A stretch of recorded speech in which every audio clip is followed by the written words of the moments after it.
This channel does not promote any violent, harmful or illegal activities. All content provided by this channel is meant for an educational purpose only.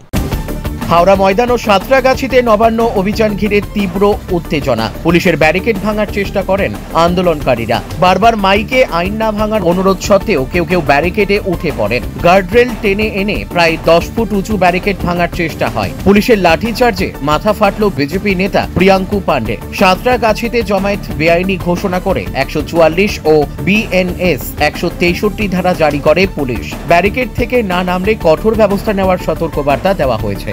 এই পুলিশের লজ্জা আসার উচিত। এই police বিগত 10 August রাত্রিবেলা আরজিকর হসপিটালকে সুরক্ষা দিতে পারেনি। তার জন্য ওখানে বহিরাগতরা এসে সেখানকার সাক্ষ্য লুপাট করেছে, ঢুকে ওখানে ভাঙচুর করেছে, টোটাল সাক্ষ্য ওখান থেকে নষ্ট করে দিয়েছে। সেই পুলিশ আজকে একটা জনসাধারণের আন্দোলনকে আটকাবার জন্য পুরো হাওড়া কলকাতাকে একদম কিলা বানিয়ে দিয়েছে। এই পুলিশের লজ্জা নেই। এই পুলিশকে টিকিয়ে পাড়ায় আমরা লুঙ্গি বাহিনীর কাছে মার খেতে দেখেছি, এই পুলিশকে কলকাতায় টেবিল তলায় লোকাতে দেখেছি, কিন্তু জনসাধারণের আন্দোলন হলে জানি না এর কোথা থেকে এত শক্তি এসে যায়।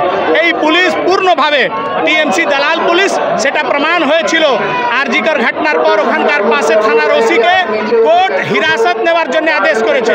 এই পুলিশ বায়াস পুলিশ আছে, মমতার পুলিশ আছে, এটা পাবলিকের পুলিশ নেই।